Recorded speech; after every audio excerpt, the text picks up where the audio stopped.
Some houses protect the families inside them, but others become prisons. A set of ordinary bunk beds that unleashed something demonic. A California home where blood poured from the walls. And a London poltergeist that whispered to its victim for over a decade. These aren't movie plots. These are real stories of families who came face to face with evil. Tonight, we step inside America's most terrifying haunted houses, 3 true stories of evil you can't escape. Imagine moving into a quiet little house, hoping for nothing more than peace, a fresh start for yourself and your children. But instead of comfort, the walls bleed, the attic growls, and something you cannot see tries to kill the people around you. This isn't the plot of a horror movie. This is the real story of Jackie Hernandez, a young mother who only wanted a safe home, but instead found herself trapped in one of California's most terrifying modern hauntings. When Jackie Hernandez moved into a small, aging house in San Pedro, California, in 1989, she wasn't looking for anything extraordinary. She was a young single mother with 2 children, hoping to build stability.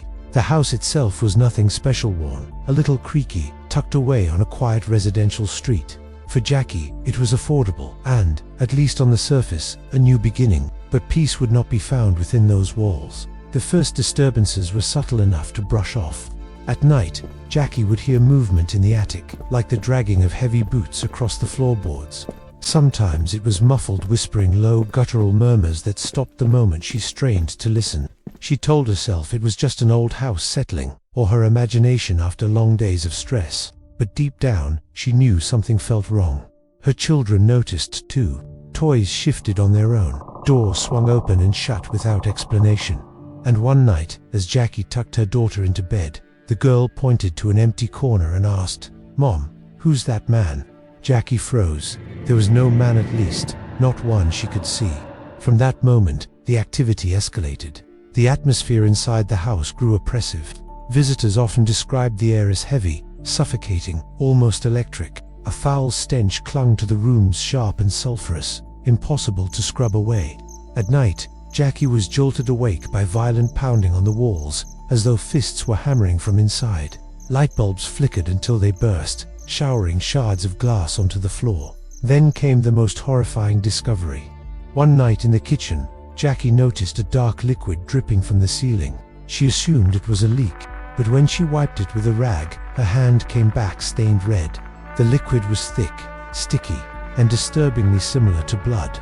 In the weeks that followed, the same substance appeared throughout the house, seeping from walls, running down door frames, staining the floorboards. Jackie, horrified, confided in a friend, who helped her contact local paranormal investigators.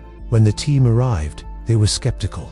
Cases of haunted houses often turned out to be drafts, bad wiring, or overactive imaginations. But San Pedro was different. From the moment they stepped inside, the investigators felt it. The weight in the air, the sense of being watched. One investigator described hearing a guttural growl from the attic, followed by the dragging sound of something heavy scraping across the floor. Others swore they saw shadowy figures dart through the rooms, always just out of reach of their flashlights. The activity wasn't just strange, it was dangerous. During one late-night investigation, the group climbed into the attic, determined to capture evidence. What happened next would leave them shaken.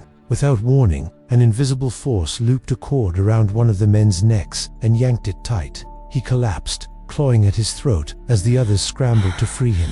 It was only when they pulled the cord loose that the pressure released. His skin bore deep, angry welts. The house hadn't just made itself known, it had tried to kill. Meanwhile, Jackie endured attacks almost daily. Objects flew across the room, narrowly missing her. Blankets were ripped from her bed in the middle of the night. She awoke to invisible hands pressing her into the mattress, crushing the air from her lungs. On another night, she screamed as unseen fingers clamped around her wrist, so hard they left bruises. The entity seemed obsessed with isolating her, striking hardest when she was alone, and leaving the house didn't save her. When Jackie finally abandoned the San Pedro property and moved to another town, the phenomena followed. Even in her new home, the footsteps followed, the shadows lingered, and the dread never left. It was as if the force had not been tied to the house at Albert to her. Investigators, priests, and psychics all tried to help. Blessings were performed, cleansings attempted, prayers spoken in every room, but nothing worked. The activity would quiet for a time, only to roar back stronger than before. For Jackie, the ordeal became less a haunting and more a siege. She later described it not as isolated moments of fear, but as a relentless psychological and physical torment that drained her, left her isolated and permanently scarred. The San Pedro house itself still stands. To passersby, it looks ordinary, no different from the other homes on the block, but those who know its history avoid it. Some believe the land carries a dark past, poisoned by violence and death, long before Jackie moved in. Others insist the entity had never been bound to the house at all, that it chose Jackie herself as its focus. What cannot be denied is that the case remains one of the most disturbing hauntings in modern American history. Blood seeping from the walls, growls in the attic, a force capable of strangulation, and a young mother left terrified, scarred, and still, according to her own words, haunted. Years after leaving San Pedro, Jackie admitted she never felt truly free. Even in later homes, she sometimes sensed eyes on her, felt the oppressive weight of something standing just behind her. Whatever she encountered in that small California house never fully let her go, because sometimes a house doesn't just keep its secrets, sometimes it keeps you. So, what do you think really happened to Jackie Hernandez? Was she tormented by something tied to the San Pedro house? Or did the entity attach itself to her, following her wherever she went? But Jackie wasn't the only parent who discovered that evil doesn't always stay outside. For one Wisconsin family, it followed them right into their children's bedroom, hidden inside something as ordinary as a bunk bed. They thought they had bought a simple piece of second-hand furniture, but what the Tallman family carried into their home wasn't just wood and nails. It was something else, something that didn't just linger in the dark, but hunted. This is the true story of the Tallman family of Horicon, Wisconsin, and how a set of bunk beds became the center of one of the most disturbing hauntings in American history. In early 1987, Alan and Debbie Tallman moved into what they thought would be their family's forever home. It was modest, nothing extravagant, just a safe, quiet place to raise their 3 children. Like many families at the time, money was tight. So, when they came across a set of used wooden bunk beds for sale, they considered it a blessing. The beds were sturdy, practical, and affordable. They placed them in the bedroom shared by their 2 youngest children. At that moment, the nightmare began. At first, the family only sensed small changes, a coldness that hung in the air even during summer months, the uneasy feeling of being watched, shadows that seemed to shift along the walls when no one was moving. Debbie later confessed that she often felt as though someone was standing directly behind her, watching her with silent, icy eyes. They tried to dismiss it. Stress, exhaustion, the chaos of raising 3 young children there had to be a rational explanation. But within weeks, the strange activity escalated. One evening, Alan returned home late from work. He set his lunch pail on the kitchen counter and turned his back. Moments later, he watched in disbelief as the pail slowly slid across the counter on its own before crashing to the floor. The room was silent. The surface was flat. There was no explanation. Not long after, one of the children woke in the middle of the night, screaming. Debbie rushed in to comfort her daughter, who insisted that glowing red eyes had been watching her from the corner of the room. Alan searched every inch of the house. Nothing was there, but the terror in his daughter's eyes told him something had been there. Soon, the family began hearing voices, at first faint whispers, then clearer angry tones that echoed through empty rooms. The voices often called the Tallmans by name. Debbie later described it as a low growl, like words forced out through clenched teeth. The children grew terrified of their own bedrooms. Some nights they begged to sleep on the living room floor. Other times, they flat out refused to go near the bunk beds at all. And then, they saw it. One night, while Alan was working late, Debbie was home alone with the children. Out of the corner of her eye, she noticed movement in the hallway. Thinking it was one of her kids out of bed, she looked closer only to freeze in terror. At the end of the hallway stood a towering shadow. Its shape was massive, stretching nearly to the ceiling. Horns curled from its head. Its eyes glowed red, fixed on her with a malice that routed her to the floor.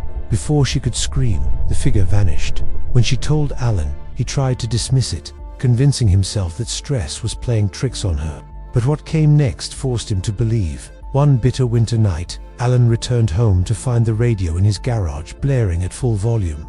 That would have been strange enough, but the radio wasn't even plugged in. He yanked the cord from the wall. Silence. but minutes later, the radio turned back on, screaming with static. Alan carried it outside and left it in the snow. But even there, the sound carried through the walls of the house, filling the night with an unnatural hum until morning. The entity wasn't just making its presence known, it was feeding on their fear. The children began waking with scratches across their arms. Debbie discovered a massive handprint burned into a wooden door too large to belong to anyone in the family. Then the entity turned its attention toward Alan. One night, as he lay in bed, Alan felt the air around him grow heavy and cold. Something pressed down on his chest, pinning him against the mattress. He couldn't move, couldn't breathe. Inches from his face, two glowing red eyes stared directly into him. And then came the voice, deep, guttural, filled with rage. "Leave this house, or die." The pressure lifted, and Alan shot upright, gasping for air. But the warning lingered. For the first time, he admitted to Debbie that something inside their home was real and it wanted them gone. By now, the Tallmans were unraveling. Debbie began spending nights away with relatives.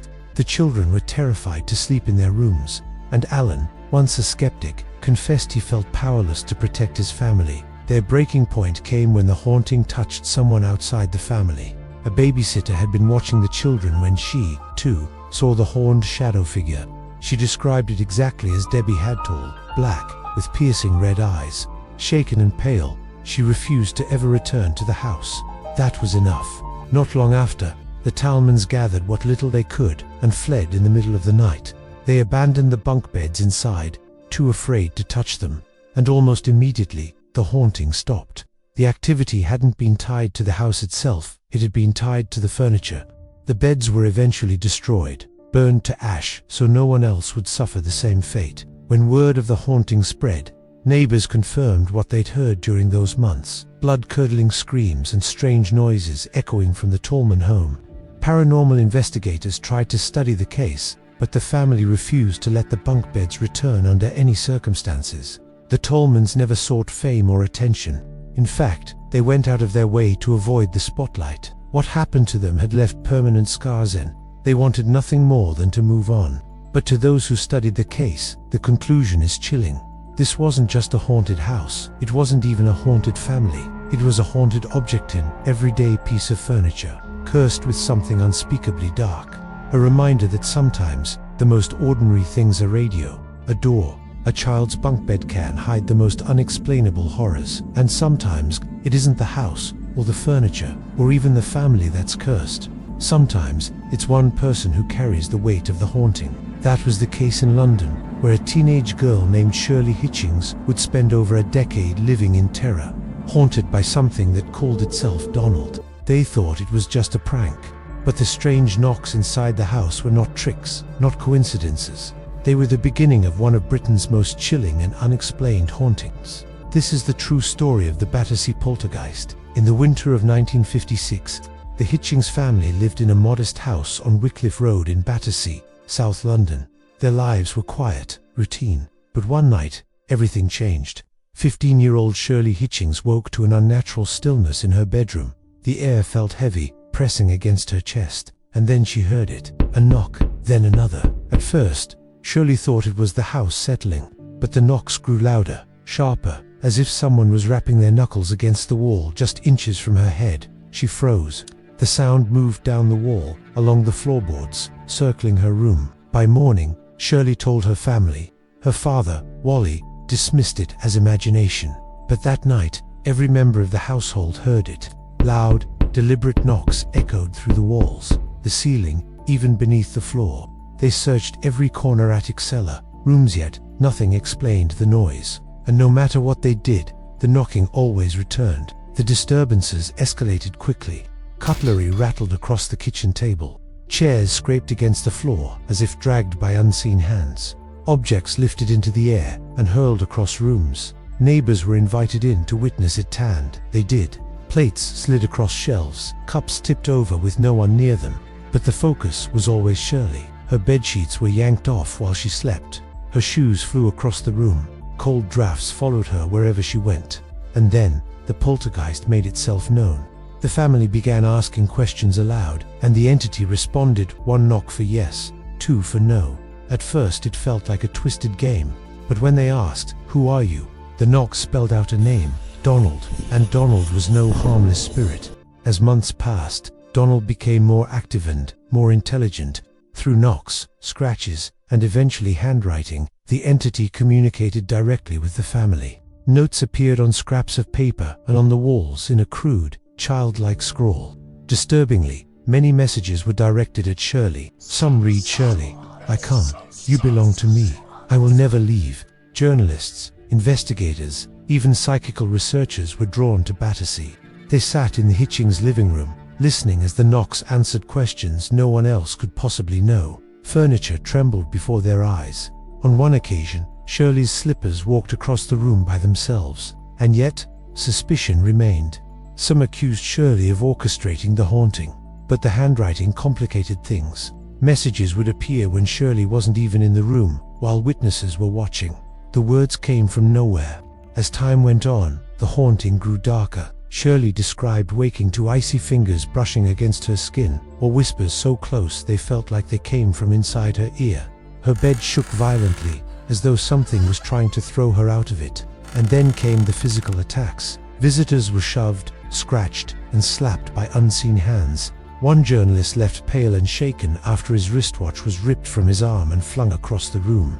The Hitchings family sought help from priests, mediums, and nothing worked. Donald mocked them through it all, claiming he could never be banished. By the early 1960s, Shirley was no longer a teenager, but a young woman. The haunting had shaped her life and followed her beyond Wycliffe Road. At her workplace, objects flew off desks. At a boarding house, other tenants complained of ghostly footsteps in the hallways and whispered voices at night. Wherever Shirley went, Donald followed. The attachment seemed personal. It was as if Donald had chosen her and would never let her go. And then, just as suddenly as it began, it ended. By 1968, after more than a decade of torment, the knocking, the messages, and the violent outbursts simply stopped. No explanation, no closure. The haunting faded into silence. Shirley never understood why. Maybe Donald grew bored. Maybe something changed, but she never forgot. Even decades later, she admitted that sometimes she still felt watched. The Battersea Poltergeist remains one of the most documented hauntings in Britain. Hundreds of witnesses, dozens of written notes, and years of testimony all without a single clear explanation. Skeptics call it a hoax, others believe it was hysteria. But to Shirley Hitchings, the memories are real. Her words are perhaps the most chilling of all. Donald wanted me. He said he would never leave, even now. Sometimes I wonder if he's still waiting. From a California mother tormented by shadows, to a family nearly destroyed by cursed bunk beds, to a girl stalked for years by a ghost that claimed her as his own. These hauntings remind us of one chilling truth. Evil doesn't always leave when you do. The question is, if it chose you, would you ever escape? What do you think really happened in Battersea? Was Donald a ghost, a demon, or something even stranger, or could this have been an elaborate trick? Which of these haunted houses terrified you the most? Comment below, and if you want more true horror stories, don't forget to subscribe.